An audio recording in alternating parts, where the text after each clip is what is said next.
আলাইকুম। আমন্ত্রণ বাংলা বিষয় সংবাদে। আপনাদের সাথে আছি আমি ইফাত আরাইনা। আদালতের এজলাস কক্ষে হইচই এবং বিশৃঙ্খলার ঘটনায় ১৩ আইনজীবীর পেশা পরিচালনার বিধিনিষেধ সংক্রান্ত হাইকোর্টের আদেশের বিরুদ্ধে করা আবেদনের শুনানি শেষ হয়েছে। হাইকোর্টের নিয়মিত বেঞ্চে দুপুর ১২টায় এই শুনানির আদেশ দেওয়ার কথা রয়েছে। গত ২রা আগস্ট হাইকোর্টের একটি বেঞ্চে বিরোধী দলীয় নেত্রীর প্রসঙ্গ আসায় দুই পক্ষের আইনজীবীর মধ্যে হাতাহাতি এবং বিশৃঙ্খলার সৃষ্টি হয়। পরদিন হাইকোর্ট স্বপ্রণোদিত হয়ে রুল জারি করে। একই সঙ্গে পরবর্তী আদেশ না দেওয়া পর্যন্ত তাদের আইন পেশা পরিচালনা থেকে বিরত থাকারও নির্দেশ দেওয়া হয়। এদিকে এজলাসে হট্টগোলের ঘটনায় দায়ের করা মামলায় বিএনপি সমর্থিত আইনজীবী অ্যাডভোকেট মমতাজ উদ্দিন আহমেদকে সেগুনবাগিচা থেকে গ্রেফতার করেছে পুলিশ। গুরুতর অসুস্থ অবস্থায় সাবেক রাষ্ট্রপতি ডক্টর ইয়াজউদ্দিন আহমেদকে রাজধানীর অ্যাপোলো হাসপাতালের সিসিইউতে ভর্তি করা হয়েছে। বুধবার সকালে বুকে ব্যথা অনুভবের পর তাকে হাসপাতালে ভর্তি করা হয়। সাবেক এই রাষ্ট্রপতির রোগমুক্তির জন্য দেশবাসীর কাছে দোয়া চেয়েছেন তার স্ত্রী আনোয়ারা বেগম।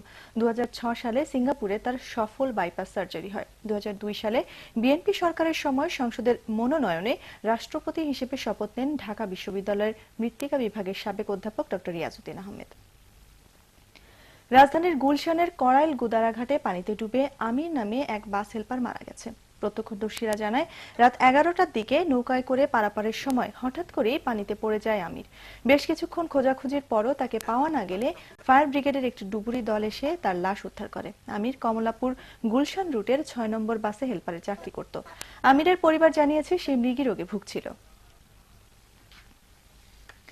৩,০০০ পিস ইয়াবা ট্যাবলেট সহ ২ ইয়াবা ব্যবসায়ীকে গ্রেফতার করেছে র্যাব। র্যাব ১-এর পক্ষ থেকে জানানো হয়, গোপন খবরের ভিত্তিতে বিশেষ অভিযান চালিয়ে বুধবার সূত্রাপুরের জনসন রোড থেকে গ্রেফতার করা হয় রাশেদ আলম নামে ইয়াবা ব্যবসায়ীকে। পরে তার দেয়া তথ্য অনুযায়ী রায় সাহেব বাজারের নাসিরউদ্দিন সর্দার লেইনে রুনা আক্তারের ঘর থেকে ৩,০০০ পিস ইয়াবা উদ্ধার করা হয়। গ্রেফতারকৃতরা জানায় টেকনাফ থেকে বিভিন্ন হাত বদল হয়ে এসব ইয়াবা তাদের কাছে পৌঁছেছে। ইয়াবার বেশ কয়েকটি বড় চালানের বেচাকেনার সাথে তারা জড়িত বলে স্বীকার করেছে। তাদের বিরুদ্ধে মাদকদ্রব্য আইনে মামলা করা হয়েছে। ব্রিটেনে আবারও যাতে দাঙ্গা এবং লুটপাটের ঘটনা না ঘটে সেজন্য লন্ডন সহ বিভিন্ন শহরে বাড়ানো হয়েছে নিরাপত্তা ব্যবস্থা। ম্যানচেস্টার, সালফোর্ড, লিভারপুল, নটিংহাম এবং বার্মিংহামের মতো সংঘাতপূর্ণ শহরগুলোতে টহল দিচ্ছে হাজারো পুলিশ। ৪ দিনের ব্যাপক সহিংসতা আর লুটপাটের পর গতরাত থেকে কিছুটা শান্ত হয়ে আসে ব্রিটেন পরিস্থিতি। দাঙ্গাকারীরা পিছু হটেছে উল্লেখ করে আইন শৃঙ্খলা পরিস্থিতি নিয়ন্ত্রণে রাখতে সব ধরনের পদক্ষেপ নেওয়ার ঘোষণা দিয়েছেন ব্রিটিশ প্রধানমন্ত্রী ডেভিড ক্যামেরন। এদিকে সিসিটিভির ফুটেজ দেখে শনাক্ত করা হচ্ছে দাঙ্গাকারীদের। এ পর্যন্ত আটক করা হয়েছে ১২০০ মানুষকে। বিচার কাজ দ্রুত করতে লন্ডনে ৩টি আদালত সারা রাত খোলা রাখা হয়। গত বৃহস্পতিবার পুলিশের গুলিতে এক যুবক নিহত হওয়ার জের ধরে শুক্রবার থেকে লন্ডনে দাঙ্গা শুরু হয়। পরে তা ছড়িয়ে পড়ে আশপাশের কয়েকটি এলাকাতেও। কোপা আমেরিকার ব্যর্থতা কাটিয়ে উঠতে পারল না ৫ বারের বিশ্ব চ্যাম্পিয়ন ব্রাজিল। প্রীতি ম্যাচে জার্মানির কাছে ৩-২ গোলে হেরেছে নেইমার এবং রবিনহোরা।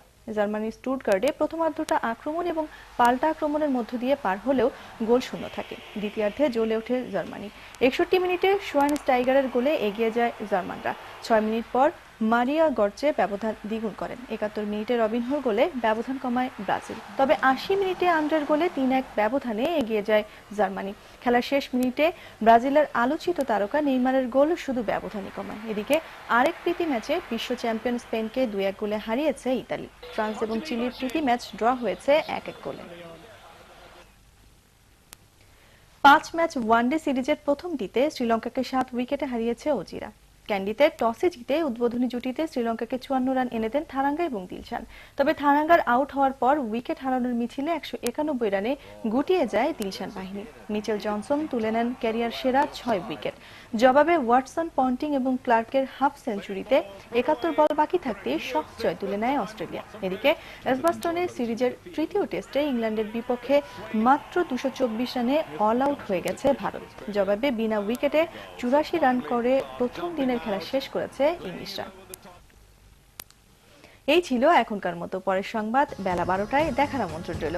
এছাড়া দেশ বিদেশের সর্বশেষ সংবাদ সবার আগে জানতে আপনার গ্রামীণ ফোন থেকে ডায়াল করুন 1616 নম্বরে। এতক্ষণ সাথে থাকার জন্য ধন্যবাদ সবাইকে।